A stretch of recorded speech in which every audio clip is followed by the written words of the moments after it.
You're listening to the OCD Stories podcast, hosted by me, Stuart Ralph. The OCD Stories is a podcast dedicated to raising awareness and understanding around obsessive-compulsive symptoms. I do this through interviewing inspired therapists, psychologists, and people who have experienced OCD. Welcome to the OCD Stories. And welcome to episode 462 of the podcast. And in this one, I chat with Nick, who has kindly agreed to share his OCD story with us. In particular, we talk about pOCD, exposure and response prevention therapy, advocacy, how his sexuality and OCD got entangled, his place of work, questioning some of his OCD writings, and much more. And thank you to NoCD for supporting the podcast. NoCD offers effective and convenient therapy available in the US and outside the US. To find out more about NoCD, their therapy plans, if they currently take your insurance, or to download their free app, head to go.treatmyocd.com/the OCD stories, or the link will be in the episode description. Thank you to all of our patrons for supporting our work. To sign up to our Patreon and to check out the other benefits you'll receive as a patron, please see the link in the show notes. So thank you to Nick for sharing his story. I deeply appreciate it, and it was nice to chat with him. And of course, thank you to you guys, as always, for listening. It means a lot. Without further ado, here is Nick. Welcome to the podcast, Nick. Thank you. It's good to have you on. And Yeah, as you know, no worries. As you know, I love to hear your OCD story, so you can share that now in as little or as much detail as you want to give. Awesome. Yeah. So I would say, starting kind of at the beginning, growing up, I can definitely look back and identify some OCD characteristics. I remember times where I maybe would, look at a clock, and if it was 9:11 o'clock, I would internalize that as being a bad sign for something, especially because here in the States, 911 is the emergency number. So as a kid, I just kind of thought that meant something bad would happen if I happened to look at the clock during that time. So I would maybe go downstairs and make sure all the doors were locked or check in on my parents and stuff like that. Also, even though I'm not really a religious person, I would pray each night, pretty much naming every single one of my family members, my pets. And I felt that if I didn't do that, that something bad would potentially happen to them. So I've definitely always had these little things, I guess, that, kind of now I can identify as OCD. But I would say my first major episode probably happened more so when I was about 13. I don't quite remember the triggering event for that, but I do remember at that time in my life, I had really started, I think, to deal with a little bit of anxiety or depression for the first time. And since that was my first time dealing with any kind of mental health issues, I was scared. I didn't really know what was going on. And during that time, an intrusive thought popped into my head of me jumping in front of a truck. And although I was, nowhere near being truly suicidal, I think my OCD really latched onto the possibility of dealing with this mental health, indicating that I was going to hurt myself. So, again, I didn't know what OCD was at the time. And outside of that torture of really just spending time worrying about things, maybe avoiding knives or avoiding going near the road, I don't have a lot of memory from that time. It was just, a darker time in my life. And fortunately, that only really lasted maybe a few months. And I think naturally kind of just dissipated on its own. But a few years later, I would say when I was about 16 is when the really what I would consider primary theme of my OCD was started, which is the pedophilia themed OCD. That's kind of been the toughest one that I've dealt with quite a few times throughout my life at this point.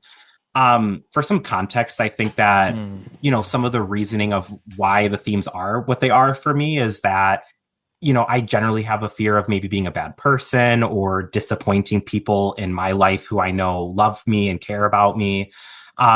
Additionally, I'm an only child, and I think I grew up knowing that my parents struggled with fertility, and that kind of instilled this idea in me that I was some sort of miracle child and needed to, be perfect for them. So that made it, I think, where OCD could then easily, latch onto these things that would mean that I was failing at that goal.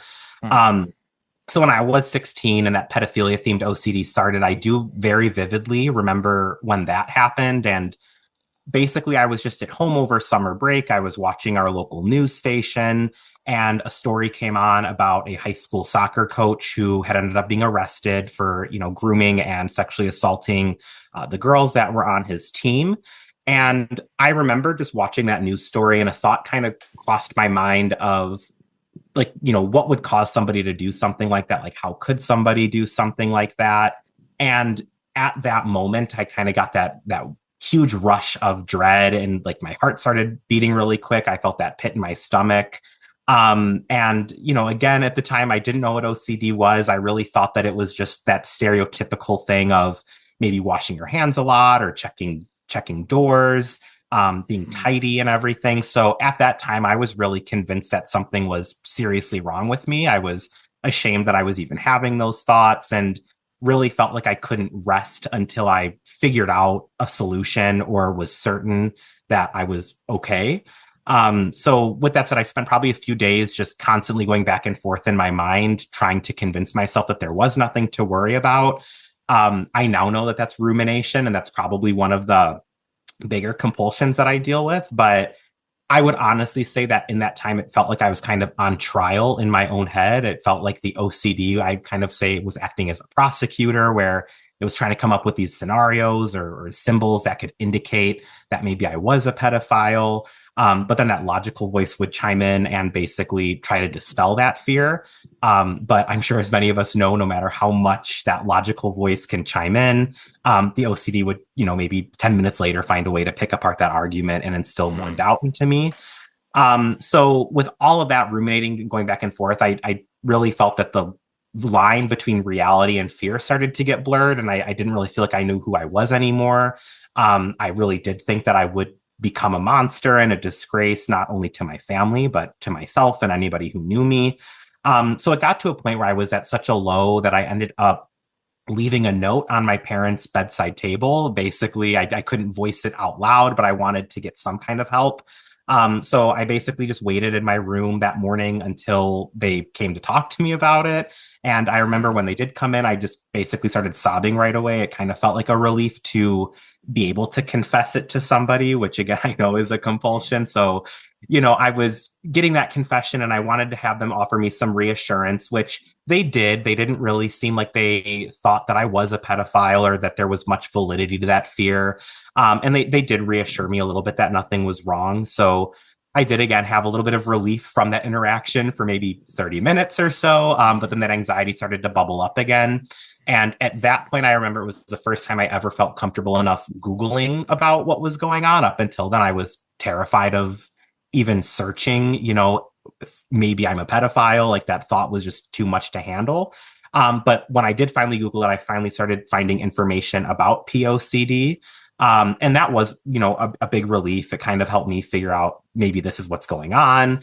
But again, my mind wouldn't quite accept that, and I kept going back and forth. So at that time, I wasn't really brave enough to start therapy. Unfortunately, I was worried that if I went, that they would actually tell me that something was wrong with me and that it wasn't normal. And so I basically just kind of tried to ride through it again, how I did in middle school. And fortunately, I would say maybe like 3 or 4 months later, it just slowly started to dissipate. And at that point, I kind of thought I was done. I was like, okay, OCD or whatever it is, it's not going to come back. I made it through. And then I got into college, and, COVID happened. And I think that during that time, not so much the pOCD, but just general health anxiety and stuff, which I'm sure a lot of people maybe dealt with throughout the pandemic. But then after that, I graduated, and I thought everything was going to be good. I was on a good trajectory.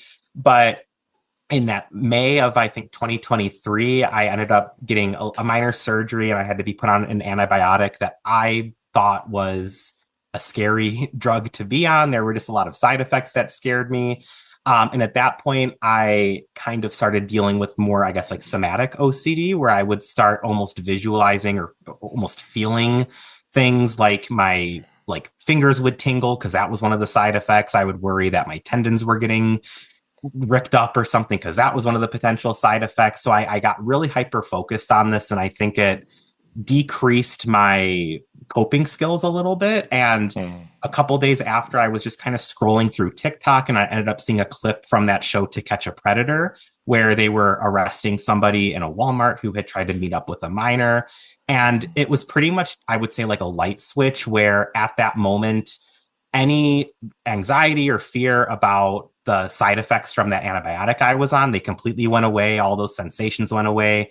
And it's like my brain completely flipped over to worrying again about the pedophilia kind of issue. So I fell back right into that rumination of going back and forth of, worrying that I couldn't be attracted to children and that I had only ever been attracted to people my own age, but then would worry that, maybe something's changing or I'm just coming to this realization about myself now.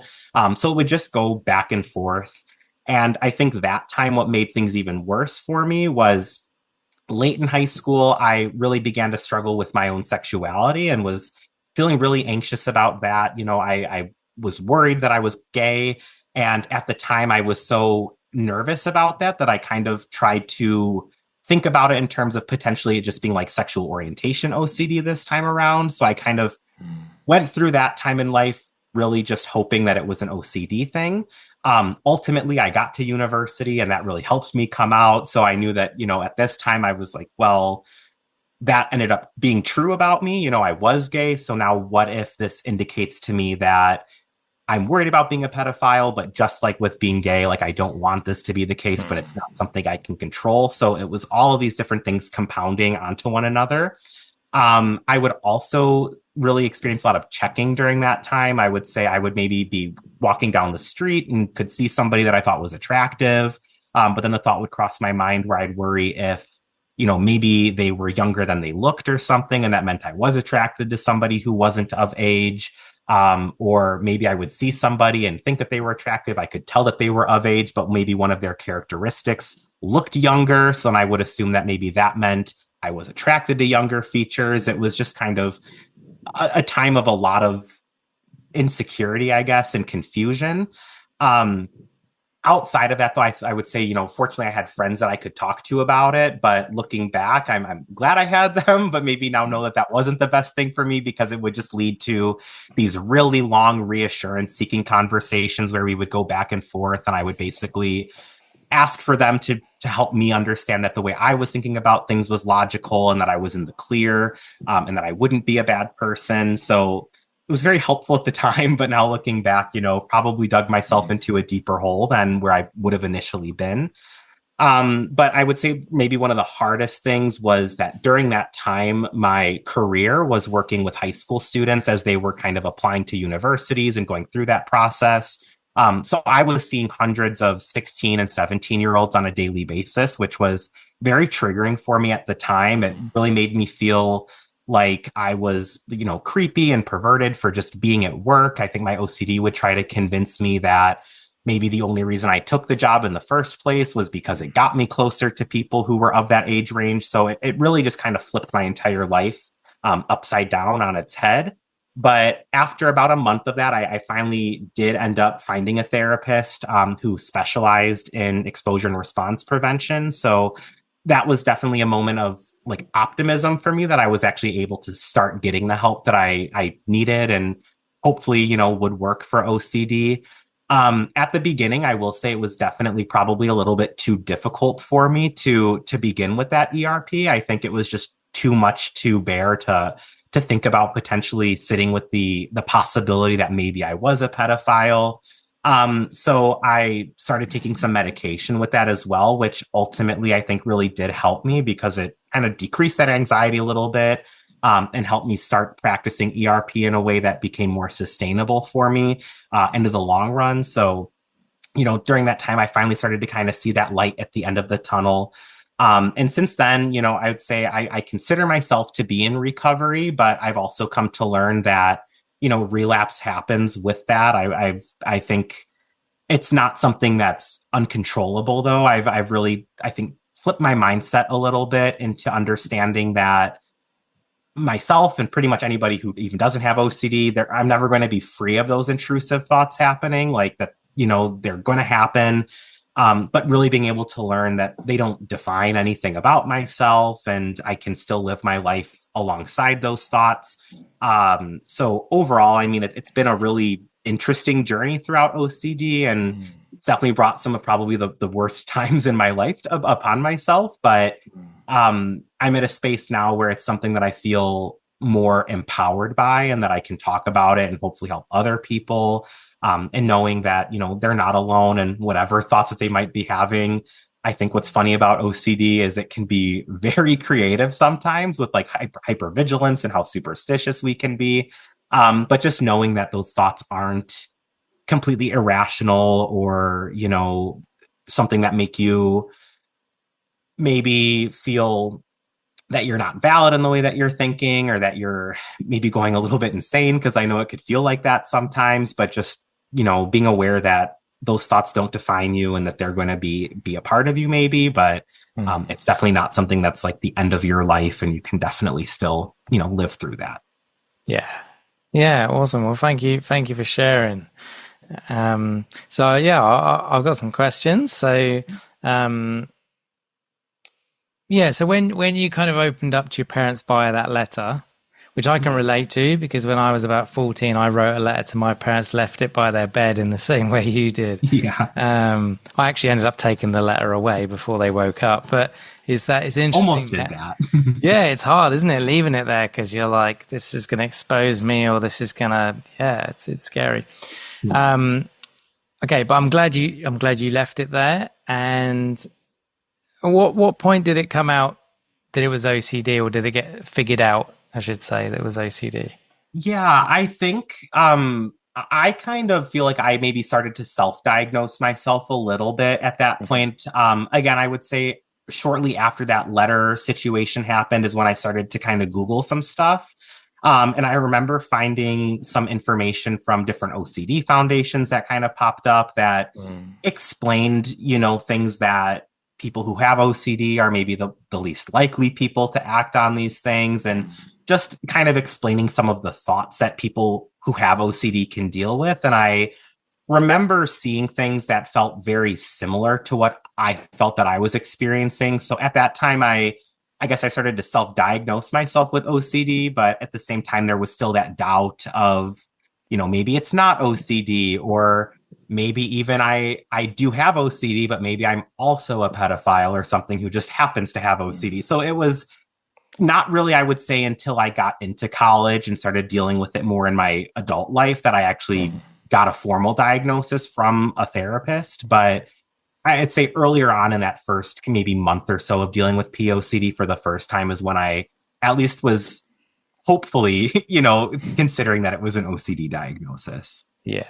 Yeah. Okay. Thank you. And along those lines, you kind of said before you had realized your sexual identity, you were kind of hoping it was part of OCD. It was maybe this is sexual orientation OCD I'm experiencing there. And obviously then when you got to college, you figured out, no, this is who I am. And hopefully you figured out that's okay. And there's nothing wrong with that, kid. Where am I going with this? But I guess then it latched onto POCD again. It was like, well, I was wrong about the sexual orientation OCD. Am I just pretending, with the POCD? Am I really this thing and not the OCD? So I guess my question was, with this sexual orientation OCD, now that you look back, did it feel very real that this, in hindsight, clearly wasn't sexual orientation OCD? Like, because I'm guessing you were finding men attractive at that point, right?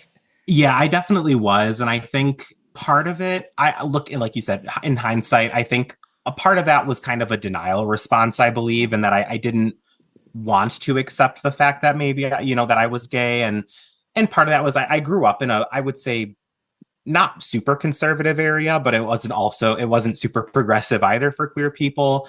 And I think that was my way of trying to kind of protect myself. And I looking back to almost feel that sometimes the obsession wasn't as much of whether or not I was gay truly, but it was more so of whether or not I should come out. And I think that there was this fear of the finality of maybe coming out, and something that I was worried that I felt like maybe I should, like, I think I knew that I was gay, but there was that fear that maybe I wasn't, and I don't want to come out and then find out that that's not true and have to like take it back or something. So there was a lot of back and forth, but yes, you're right. I mean, at that time, I definitely knew that I was attracted to men, and, I knew at that point that was my main sexual attraction, which I can easily tell now that I'm not in the OCD spiral was much, much different Mm. from the pedophilia themed OCD, and that there was no real fantasy involved with pOCD or desire to do that. Whereas, Mm. being gay, like that was definitely something that I did want to have in my life and Mm. everything, just in Yeah. that denial stage, I think, at the time. Yeah, absolutely. And yeah, you would have just been looking for answers and yeah, I'm sure it's incredibly hard to come out, right? Depending on where you live and probably even the most progressive society, it's probably still a Definitely, yeah. challenge, right? Yeah. Um, okay, no, thank you for sharing that. And so, what's your kind of? I use the word healing. What's your healing journey been like? Yeah, it's been really good. I would say, May of 2023, that whole summer, I would say was kind of the worst that I've ever had with OCD.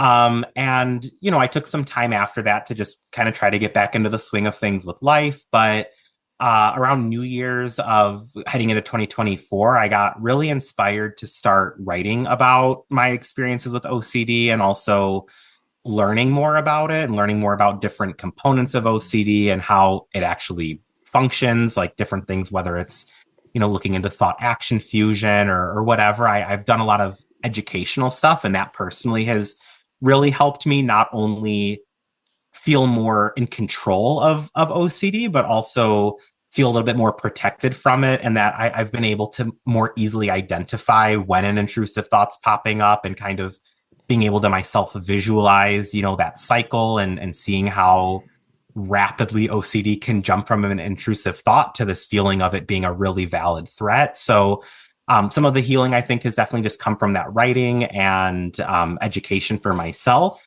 As part of that, I actually started a blog for a little bit too that I was posting stuff on, and I have like an Instagram account where I post little informational content on OCD that I felt would help me.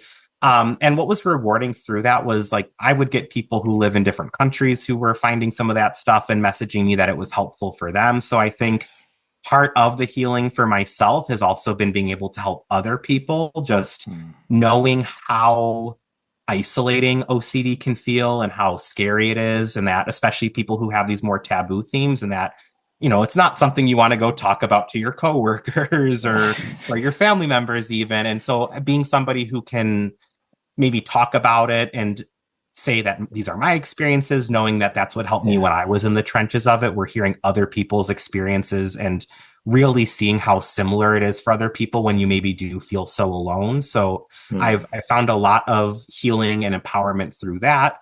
Yeah. And then I'd say the next step is that I've actually been currently applying to grad programs to go get my master's in psychology, and potentially down the road want to get my PsyD because I would like to be Awesome. practicing, and I do want to have that more specialization focus area in OCD treatment, just knowing that Mm. that is something very needed right now, at least in the Yeah. United States. So really kind of, I think, putting more of that energy into doing something about it has been really helpful for me. Yeah. And then also just, being with family and friends and everything and trying to be more in the present moment and enjoying what Mm. I have currently has been a big help too.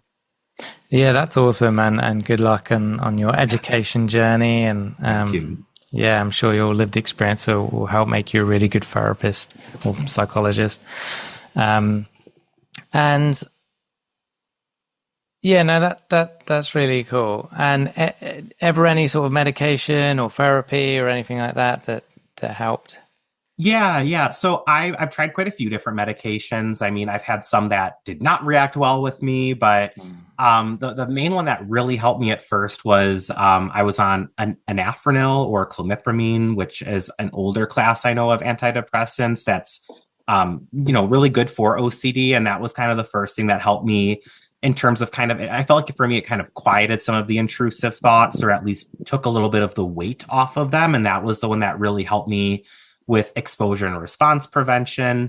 And then I currently still I take Zoloft now, which just has been generally helpful for OCD and then some of the other things that I deal with, whether it's just like mild depression and stuff. But Mm. I will say, I know for anybody listening, right? I mean, medications vary for different people. So like I was very fortunate that anafranil was one that worked, but I just know that some people too. I was one of those people when you're in the thick of it and you're maybe trying these medications and they're not working, how, for me at least, that made me feel even more hopeless, I think, sometimes, and that I was trying these things and nothing was working. But um, I know it sucks to hear, but I think sometimes like patience is really a really important part of the healing process, which is awful because I know when you're in it, that's the last thing you want to do is wait for it to get better. But yeah, I mean, medication I definitely found helpful. I think also my therapist combined some acceptance and commitment therapy with my exposure and response prevention, which I think also really helped me get past the like stigma a little bit that was involved with having pOCD and the shame that came with it, and feeling more confident in myself and not guilty for ever having those thoughts. So I'm a big believer in, combining different things together to kind of fit whatever works best for somebody, and not necessarily just following a playbook all the time when it comes to therapy. But yeah, I think combining those two things were really beneficial for me. Yeah, that's awesome. Awesome. And speaking of the therapy, so the ERP and ACT, and anything that really stick out for you from your therapy? Yeah, I think ERP, I think the thing that sticks out the most was I remember the first like appointment that I had with that specialist, and we sat down and made a list of different triggers and kind of rated the level of anxiety that they caused, and then basically started out at the bottom of that list with something that was the least anxiety inducing, and started working on planning exposures for me to do throughout the week and then talk about when we met the next time. But what really stood out to me was how difficult it was, even though I genuinely wanted to be there and logically I knew that it was something that could help me get out of the really dark times I was in. Despite all of that optimism I had, it was still something that was super difficult and scary to start doing. I think the most difficult exposure for me was needing to, like, my therapist basically had me look at a photo of like a high school swim team where they're all basically in Speedos and they're in shape and everything, and basically needing to sit there and repeat the thought that, like, yes, I am a pedophile. Like, yes, I do find this attractive. And it got easier over time. But I remember that those first few sessions of trying to do that exposure in particular was really difficult. But what I appreciated was that the specialist was aware of that and wasn't rushing me through it. She was willing to take that time. And I think it's important too to find somebody who makes you feel comfortable when you're doing that. Because I know I had tried it with somebody else in the past, and I think that they were just so deadpan about it throughout the process that it kind of made me feel like that there was like judgment there, or that they were listening to things I were saying and were maybe thinking that I was actually a pedophile and were going to maybe report me. So what I found better about that second round of ERP was the demeanor of the therapist as well, and that there was that welcoming, open mindset there to not be judgmental and welcome me to share whatever it was I was dealing with. Yeah, I like that. I like that. Yeah, it's a hard balance, I think, sometimes for therapy to find that we've got to push people a bit in this, but equally not enough that it's awful. So it sounds like, that they helped you find that balance. Okay, so was there any roadblocks on your journey, and if so, how did you overcome them? Yeah, I think one of the biggest roadblocks I can think of was after I kind of got through my initial recovery period. And it was even after I kind of set out to start making these blog posts. Like, I was feeling really, really great about things. But what had happened was that, I started this blog, and some people from my work found it. And I work at a larger institution, that's public facing. And because the word pedophile is mentioned in there, I was essentially called in by HR. I was put on a leave of absence. I had to get proof from a psychologist that I wasn't to threaten all of these things. And even though I was at a spot where I was in this recovery stage and I knew that I was okay, I think that was still a very triggering thing, and that it kind of, reaffirmed that there was maybe something to be concerned about or some validity to those thoughts. And I'd say with that kind of led to a little bit of a relapse for me, and that it started I think I kind of found myself being more hyper vigilant of things and maybe checking more often and kind of getting stuck in those rumination cycles. So that was probably one of the biggest hurdles, in that I kind of went from cloud nine on feeling like I had finally figured out my OCD and kind of gotten into the space of recovery, only for that to kind of so easily be like have the rug pulled out from underneath me, so to speak.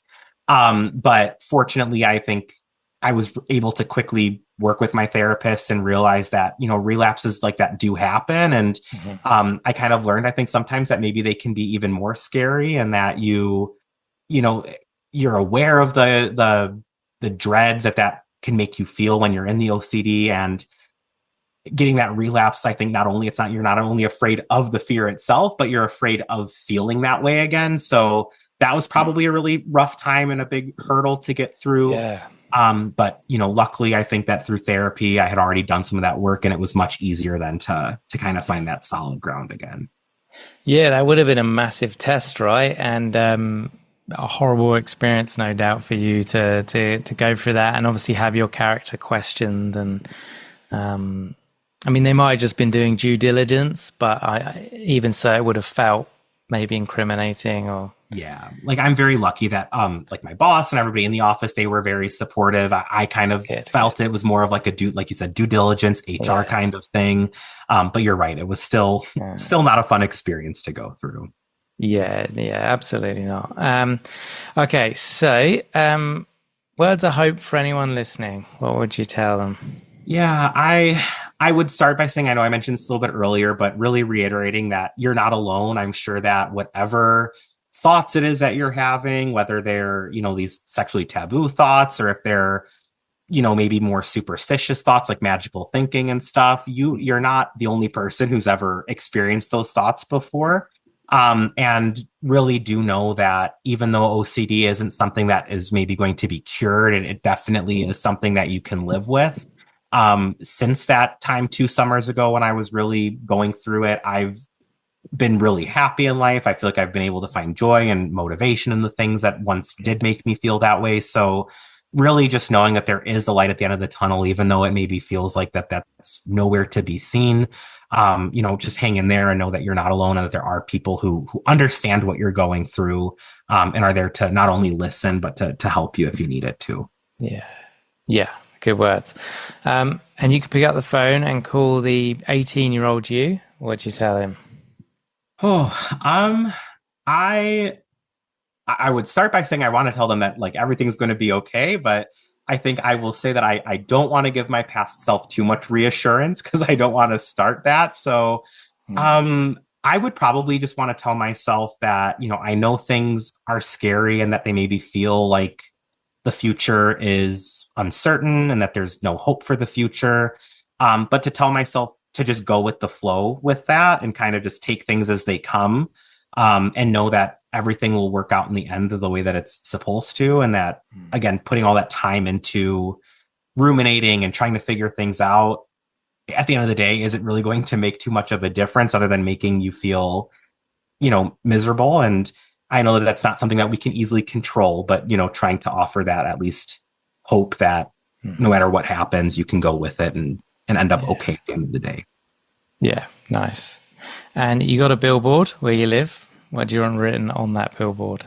Yeah, I think I would do like a series of billboards, almost like posters in the subway area, with maybe progressions of what OCD is really like. I think having more representation of the real intrusive thoughts that people with OCD have, to bring awareness to what it's actually like to live with the disorder, and then have another one next to that has different resources for people to find support, whether that's, an ad for something like No CD, or even just other clinics or things in the area.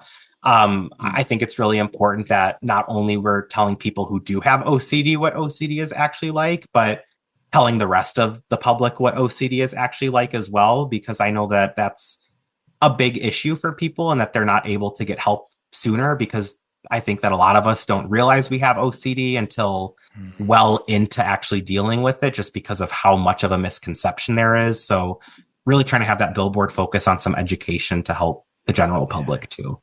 Yeah, I like that. Yeah, education's crucial. And anything else you wish you could have said or shared today, Nick? No, not really. I mean, just, again, letting anybody out there know that it's a rough time, but you'll get through it. And if anybody ever wants to reach out and talk, if they're in the US, if they're in Minneapolis, feel free to reach out to me too. I'm always happy to connect and make friends, especially within the OCD community. So. Cool. No, I appreciate that. And can I put your Instagram in the show notes? Yeah, sure. I can give that to you. Brilliant. Cool. Well, thank you so much for sharing your story and opening up. Thank you for having me. Thank you for listening to this week's podcast. And thank you to our Patreons who helped make this episode possible. And if you would like to find out more about Patreon and the rewards and benefits, then there will be a link in the episode description. If you enjoy the OCD Stories podcast and would like to support us, please subscribe and rate the show wherever you listen to the podcast. And thank you to NoCD for supporting our work. And if you want to find out more about NoCD, head to go.treatmyocd.com/the OCD Stories or click the link in the episode description. And quick disclaimer, guys, this podcast is not therapy. It is not a replacement for therapy. Please seek treatment from a trained professional. And until we speak, take care.